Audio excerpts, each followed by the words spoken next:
This podcast is sponsored by Dis-Chem Living Fit, with a wide range of health products and supplements tailored to your needs. Whatever your needs are, whatever stage in your health and fitness journey you're in, Dis-Chem Living Fit has the products for you. Yeah, I get you. But I also, it's a lot of things to reflect on. I think knowing when to rest, and also knowing when to still work, but at least on a low pace, because you need to balance. Sometimes when you get off, put your feet off the pedal, it's really hard to get there, and also it gives you an excuse, because you don't want all the time to have excuses. You understand? Because when you say like, oh, today let me just give myself a break.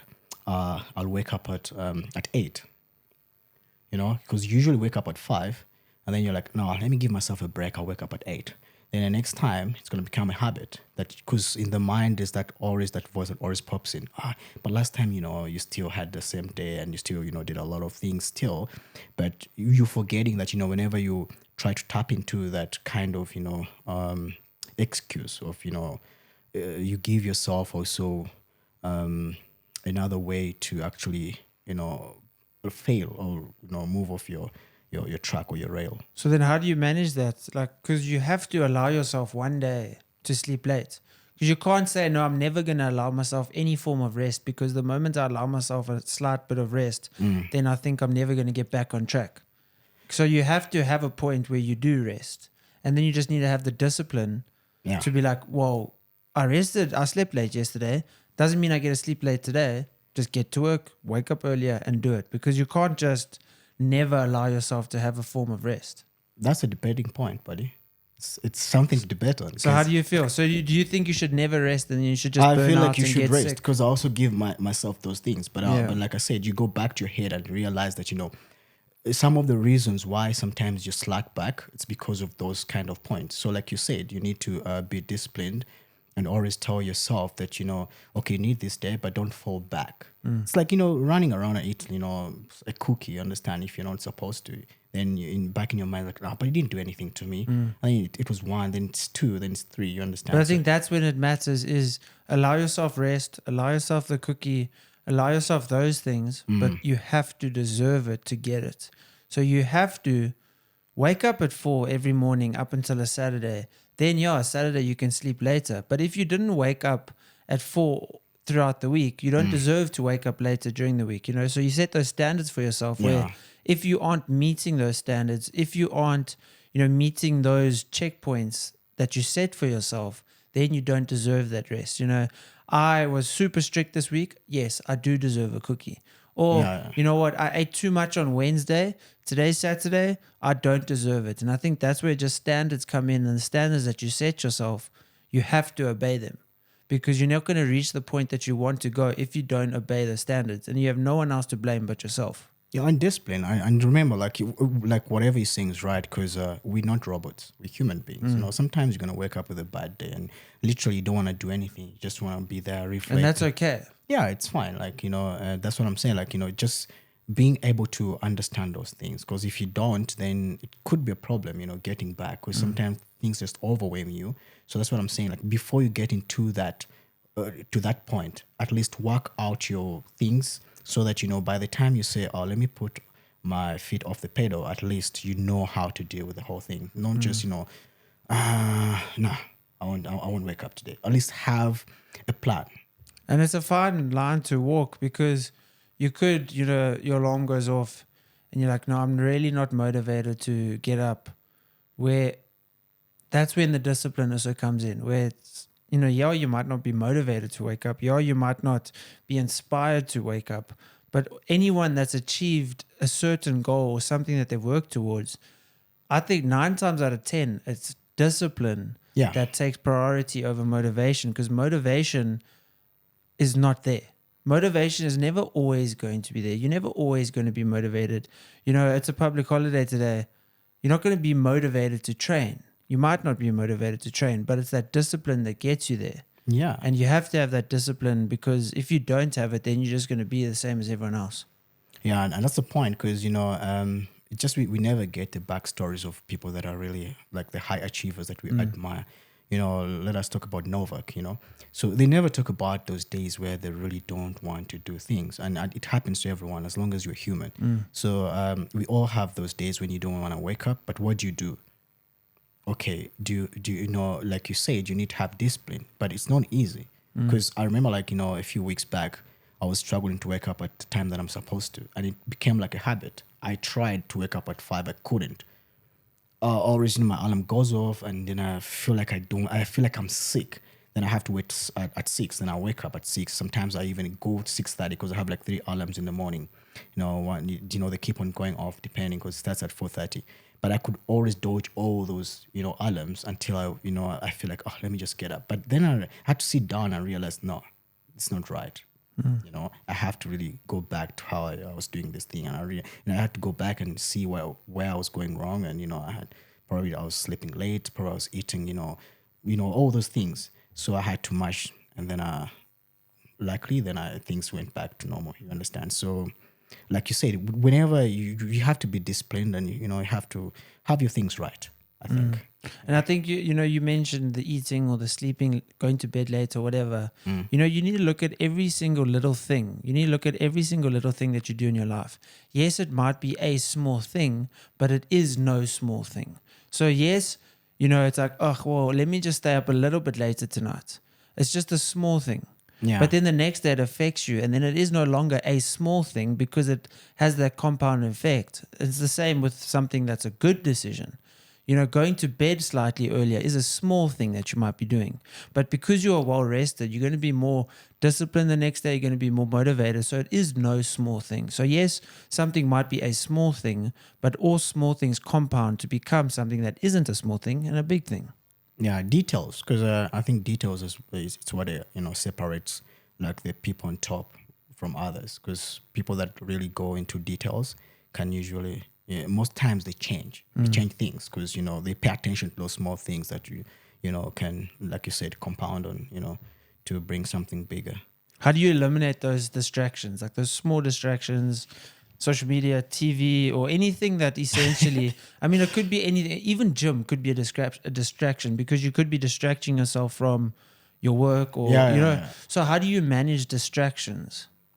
I think talking to yourself, taking like a moment and sit down, let's say I'm alone here, then just sit down and reflect on the things that I'm doing wrong, and trying to ask myself, really, how can I improve?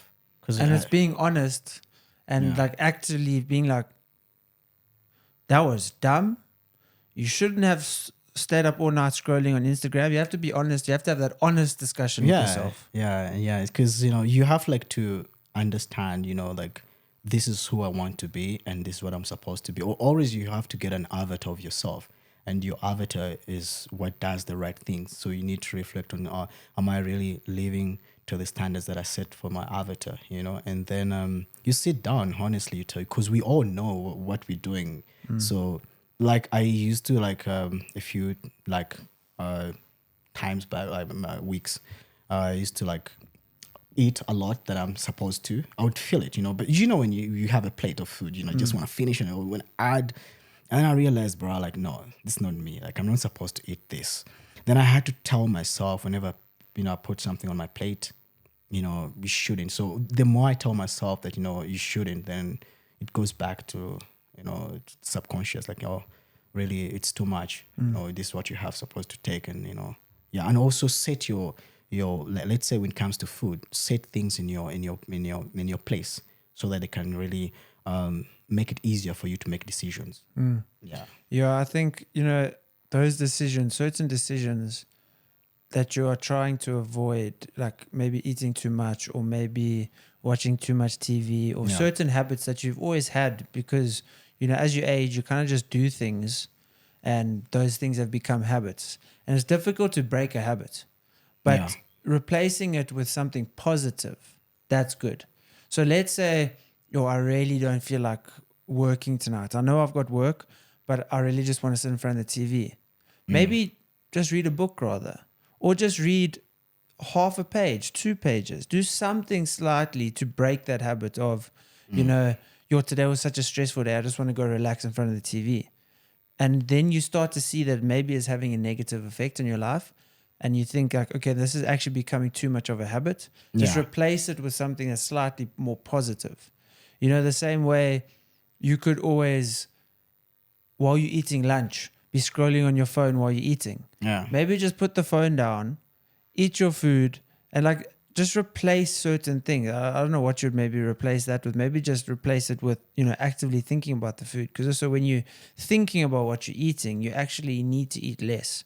Because I know if I'm sitting in front of the TV watching TV while I'm eating, I've finished the food and I haven't even thought about the fact that I'm actually eating, and now I'm more hungry and now I want more food.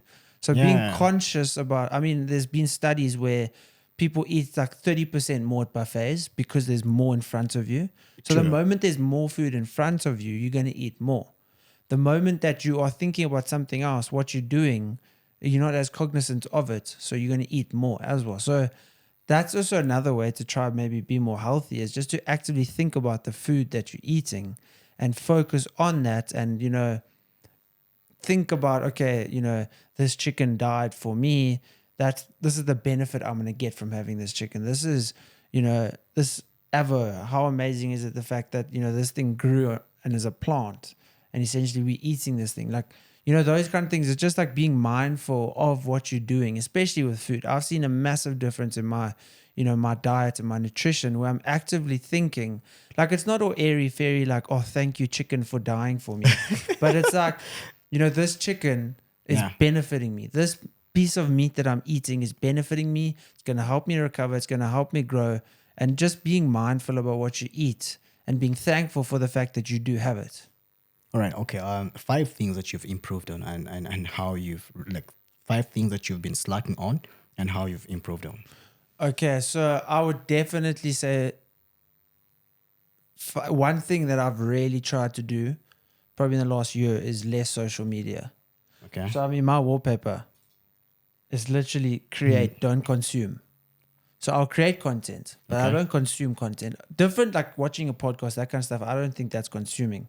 But just scrolling, watching reels or TikTok videos, that's consumption, and that's negative. I don't see that as being positive. Unless you know, watching a motivational page or whatever. Then obviously, how did you get to the point that, you know, you now realize that you have to create instead of consuming? So I would like set time limits on my Instagram. Okay. So my phone will notify me like, okay, so I've got an hour time period on my phone. Okay. So the moment I go over that, Instagram basically closed down, and then you need to go onto it and say, ignore time limit for today. And then there's those mental things that you're going through where it's like, actually, no, I've reached my limit, leave it now. Yeah. And then obviously something like having the wallpaper, actively every time I look at my phone, create, don't consume. Okay. It's that, you know, just mentally always seeing and always thinking about it. It's the same as like, if I learn a new word, I'll write it down and put it on my fridge with the definition. Yeah. So then every time you go to the fridge or walk past the fridge, you can read the word and helps you remember it better.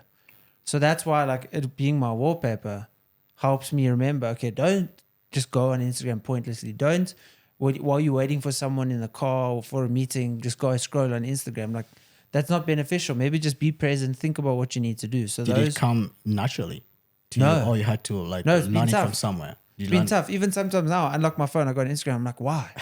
Why am I doing this? I'm waiting 2 minutes for someone. Why do I have to just be on Instagram quickly? So like and I mean, it's an addiction. Social media is such an addiction. Yeah. And I've tried to get away from it because, you know, social media is not real life. Social media is not real life. Real life is here. Real life is where you are. You know, seeing someone else doing something on Instagram, that's not real life. That might be real life for them in that moment, but you are you where you are. So be there. You know, obviously there's a time and a place for Instagram, but it shouldn't be something where you're like, okay, well, my life's boring. Let me go live through other people. Or, you know, I'm lonely. Let me go do something. Like, it's not those kind of things. It should be sharing, you know, like a podcast like this. That's what social media should be for. Is like when you watch a video, you're like, yo, that was really inspiring, or that's really cool. Like, or, you know, that guy edited that video so well. That's like what social media should be for. Social media should be there for, you know, just providing value and not providing escapism for someone else who maybe is in like an average life. Unfortunately, it's not going to be like that, because I think life comes with everything. Yeah, and we're humans, and in Yeah, human so, nature it's easier to sit on your phone while you're waiting for your meeting because you're escaping, Yeah. other than maybe because you're nervous, you'd be like, I don't want to think about this meeting, let me go on Instagram, and you get your mind off it. Yeah. But and it's difficult, and it happens to everyone. I think for me on my side, I don't see it like it's not like a problem. It's not a social media problem. It's a human problem. So I think we have the problem because I feel like, Instagram is there to benefit everyone. Depends on how you use it because it's a tool. So I think the more we look at things around us as tools, then we can actually benefit from them more. Because if you look at a knife, it's a tool. You can use it for a lot of things, but someone can use it to kill, someone can use it to make food, others can use it to create art. So there are a lot of things you can use, a knife as a tool. So if you use like Instagram as a tool, then you can benefit more out of it because people that consume, people can scroll and get inspired. But at what level do you have to, stay there? Like, it's more like you say, it's more like, like a drug. If you keep on using it, it's going to be addictive. So it's something that, probably we need to learn. And I'm sure like in a coming future, they'll probably, even start teaching it in schools because it's something that you need really to be careful of.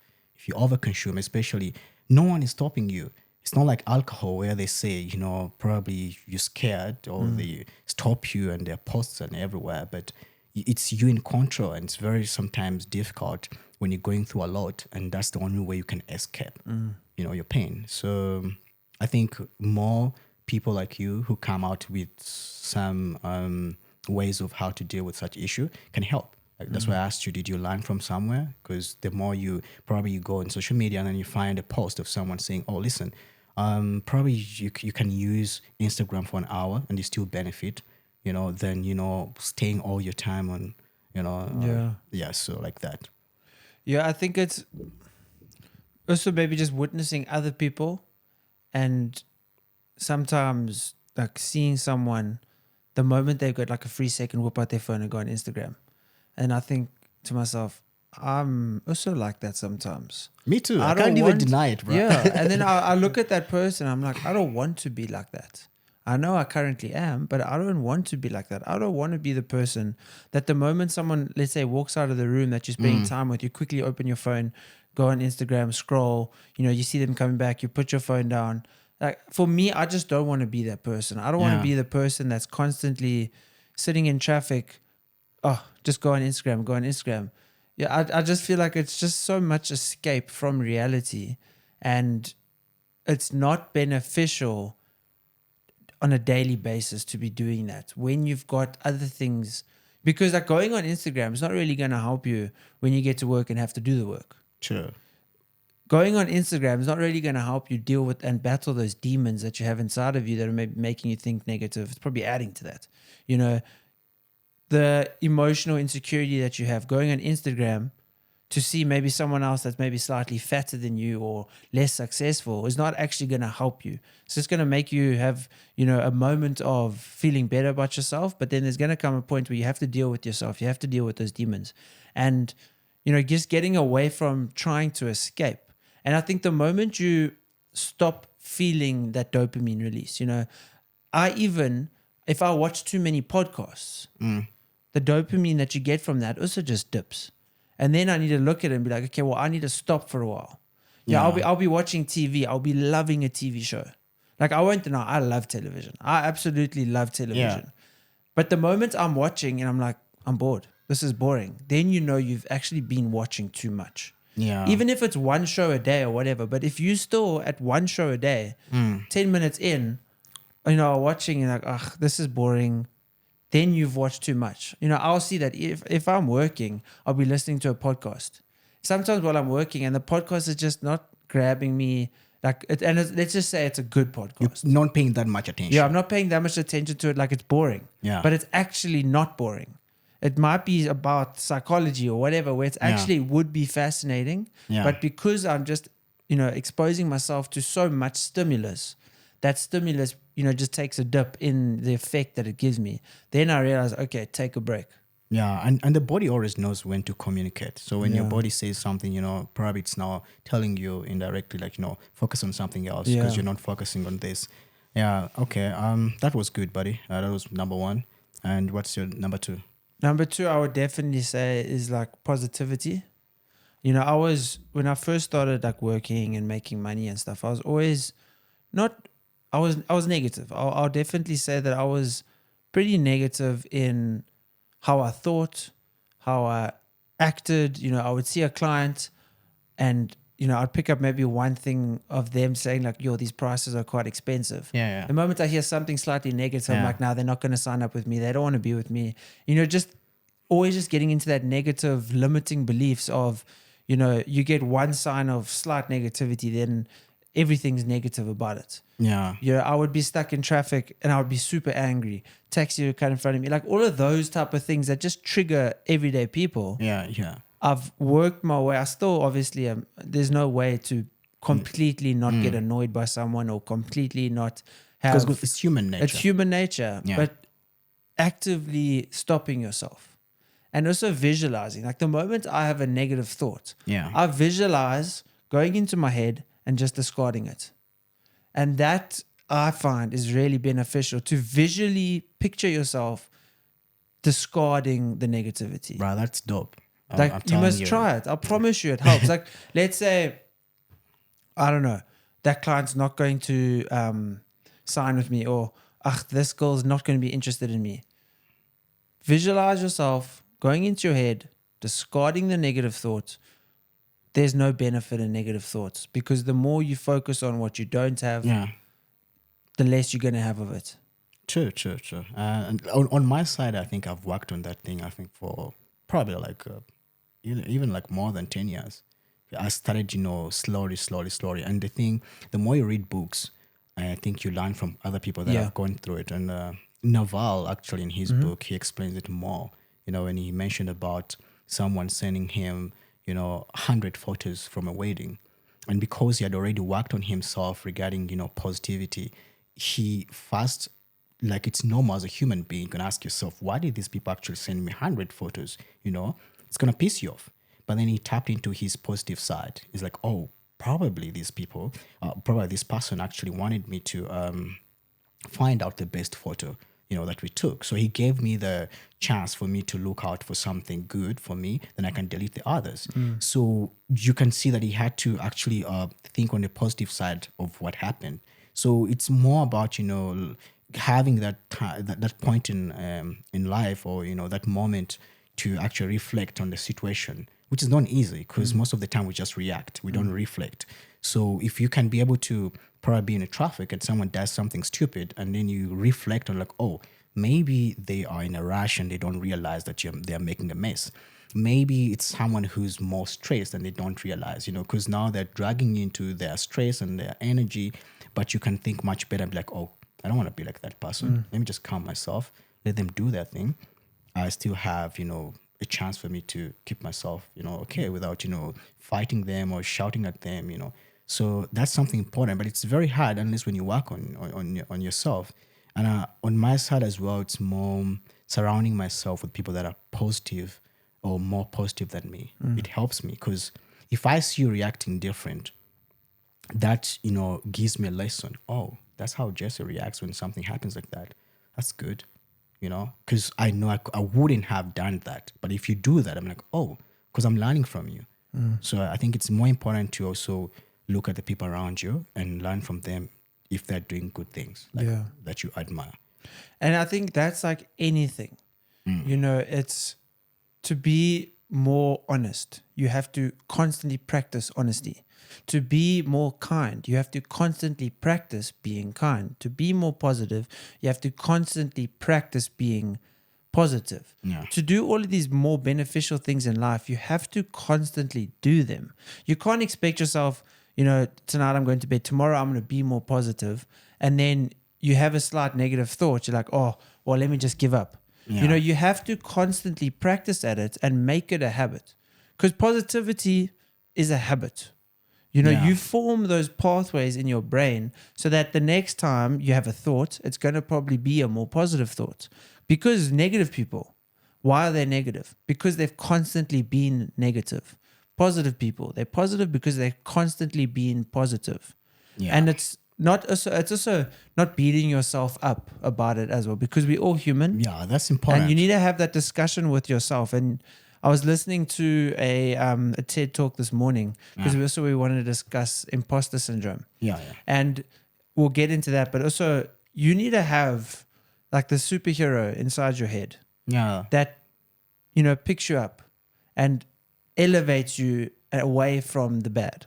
So, we've all got like whatever that negative thought in our head or that limiting belief system, and I think visualization is probably a very great way for any person to do something, because the moment you visualize it, it's, you start to see things better. You start to put them into practice. The moment you visualize discarding the negativity, getting rid of the negativity becomes easier.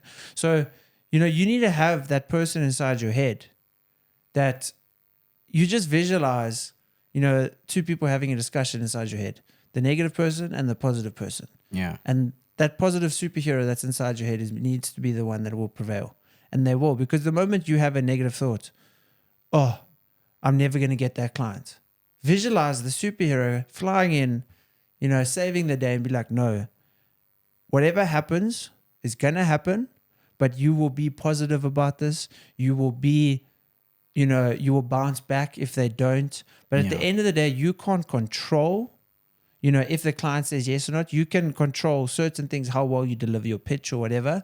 But at the end of the day, you can't beat yourself up actually because that person said no, or because of anything that maybe is making you think more negatively, because you can't control everything in life. Yeah. So you need to have that superhero in your head that comes in and reminds you of these things, reminds you that you can't control the traffic. So why actually get upset about it? Like, what could you have done? Maybe leave earlier. That's the only thing you can control. So do that. Yeah. You just need to have, and I love the visualization aspect of, just having these internal discussions in your head of the person you want to be. Maybe that's your superhero, the person, and you will become that person. True. What you're saying is right. And for me, the most, thing that I would take away from what you're saying also, that moment when you make a decision, let's say, like you said, when you're in a traffic or when a client comes in, the moment that you have to decide, oh, let me switch. Because that's where we all have challenges. Like, you react differently. Like, give an example. When I go to the gym, actually, I want to talk about it as well. Most of us, we get actually pissed off when we go to the gym. And the reason is like someone is using, something that you want to use, gym equipment. But I made it a point. Whenever I go to the gym, I have 3 ways of doing whatever I want to do. Either I'm going to use the equipment, I'm going to use my body, or I'm going to use something else. So that and everyone gets upset that person's using the machine. Yeah. But how selfish is it actually to be like, no, I want to use the machine. Why is that guy using it? That's like, I deserve it more than him. You're in the same position where someone else is looking at you on the bench press. And it's like, why is this guy using the bench press? How annoying is this? It's like, bro, how selfish and special do you think you are that the moment you walk into the gym, everyone, whatever machine you want in any given time, they should scatter. And remember, it's a public place. Yeah. And other thing, like you said, if you wanted to use the machine and you want to have, a better option, try to get in early. Yeah. Because find a time where it's known that, pick and then get in, use them when there's not a lot of people. So you have to, deal with your situations, and customize the way you live your life. You understand? So it's very important, like you said, to actually learn those things, and go back to yourself and try to improve. Yeah. And that's also what I think so special about humans is we can constantly improve. We can constantly become better, become happier, become kinder through action and through effort. And if it wasn't, if there was no effort required, what would be special about it? Yeah. There would be like, if we look at, if everyone in the world had the same amount of money, the same amount of skills, the same amount of everything, what would be special about the world? It'd be boring. It would be boring. If I could do exactly the same things as you and exactly the same things as everyone else, and we all had matching skills and matching incomes and matching mindsets, what would the world be? Yeah. Nothing would be special. Yeah. It's the same way as when you have tons of money. Yes, maybe it affords you opportunities for things, but what's special about this Lamborghini compared to that Lamborghini? You're not going to, like, yes, maybe within 2 days. The first 2 days is great and it's fun. Yeah. But then there's that diminishing return where it's just like, that's not much better than that because I had that already, you know. And the moment you see that for yourself, Yeah. and it's the same. Okay, let's think about it like this: Okay. you're really hungry. Okay. You have one slice of pizza, amazing, True. amazing. You have a second slice, great, it's Yeah. okay. Third slice, it's good. Fourth slice, okay, I'm getting full, not that great. Fifth slice, you've eaten too much and you actually feel worse. Yeah. So each unit of consumption isn't adding the same amount of value to you than the previous one. True. Yeah. Yeah. It slowly diminishes. Each value of consumption slowly diminishes. Yeah. Or each unit of consumption slowly diminishes the value. Economic law, actually, that one. It's a diminishing marginal Yeah, thing, and it's in economics. exactly. Yeah. And at the end of the day, that's why people with tons of money aren't happier than people with enough money for their basic needs to be met. Because once your basic needs are met, you have a house over your head, you have enough food at the end of the month, you have enough to feel safe and secure, your level of happiness is, let's say, here. The moment you get way more money, maybe your standards will increase in terms of the types of food you consume or the type of security you have, but you're not going to get more benefit or value or happiness from that. Because the moment you are safe, the level, the type of security system you have, it's not going to add more value because you're safe. Either way, you're safe. Yeah. When you are fed, you're not going to get much more value by having more quality salmon compared to chicken breasts. Like, there's not that much more value that you can get by having more money. And I think what you're saying is right, but the problem is that, we don't understand those things unless when you hear from people that have walked that journey. Because I've been listening to a lot of people that actually have been there because, self-made, millionaires. Marginal diminishing utility. I think that's what it's called. Yeah, the economic law, yeah? Yeah. So, money only helps you to solve money problems. That's what people say, and I'm sure you've also been there. So we all forget that, but you start making money to help you with your money problems, but that's another side. You're still gonna have problems on from different things. That's the only thing is your problems around money and he actually has different problems. Because Elon Musk has money problems. Bill Gates has money problems. Their money problems are different. Yeah. Our money problems might be, are we going to be able to pay our bond for the house? Yeah. Where their money problems is, am I going to lose my company? Am I going to this? Am I going to that? So their money problems are different. They're still problems. Yeah, and to the point whereby we think getting into, let's say, when you're getting into, you leave school, all you have on your mind is to make money. But I think we forget also to work on other things, on other problems. Like work on your money problems, but also look at other things. They're also important because having money alone doesn't, stop the other problems from happening. Otherwise, rich people wouldn't have problems. No, exactly. And that's the trap we as a society get ourselves caught in is the moment I make the money, less problems. Or the moment I find the girl, less problems. Or the moment I get the job. Yeah. Instead of just looking at it like now. Because, I think you have also been in this phase in your life where it was the same for you was, the moment I get there, I'll find more happiness. So the moment I get to that point. It's going to be your entire life. And then you're going to look back and be like, oh, I just wasted my whole life trying to chase something that maybe if I was just in the moment focusing on more and, just actively choosing. Like, I'll be happy when I get that job. What's the reason why you can't be happy now? 3 years ago, you said you were going to be happy when you're at the point you are now.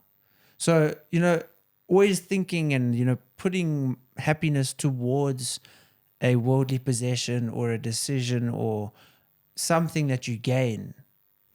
I'll recommend that book, what is it called? Naval's book. You read it before? I'll recommend it for you to go read it. Because he talks a lot about everything. I think for me to change my perspective, I read it this year. Obviously, I knew a lot of things, but the way he articulated them, it helped me to understand actually some of the things I was asking myself, So he explained about what is happiness, because he said happiness is peace. Having a peace of mind is happiness. So what you need is peace, because everything that you're going to have, if you don't have peace, you won't be happy. If you want a car, whatever car you want to get, if you don't have peace, you want to enjoy that car. If you want a house, whatever house that you want to get, if you don't have peace, you're not going to enjoy it. So what you want is happiness. So in every moment that you aspire to get, look at yourself. Am I going to be having peace in this situation or at this moment? So it doesn't matter whatever you're going to get if you don't have peace. You want to enjoy it. So I forgot how it starts. I know it's still running in my head, but it's Naval's book actually. So he's a very, very smart guy. And the way he breaks down things, he makes you realize, how you should deal, how you should find your purpose, and how you should live actually your life. Very simple. You don't have because sometimes we complicate things. Like happiness. We all want to chase happiness. But the way he made it to understand that, all you need is peace. And I've realized that, sometimes what makes me happy is not to laugh or do a lot of things, just to be peaceful. It makes me feel happy. Just even like on a Sunday, waking up, putting on my TV, I like Zen music, those Chinese, smooth music. Just sit there and relax. I'm happy. I'm not talking to anyone, but I'm just peaceful. So, you're driving your car. You want to drive your car in peace. That makes you happy. Play your music, everything that you want. So it's important actually to always, look up to those people that are really know how to deliver the information. And then we go back to social media, because I found him on social media. So how you use social media as a tool, you're going to get the right information to benefit you in other areas of life, Bro, thank you so much. That was a very cool chat. No worries, buddy. Appreciate it, man. Sure.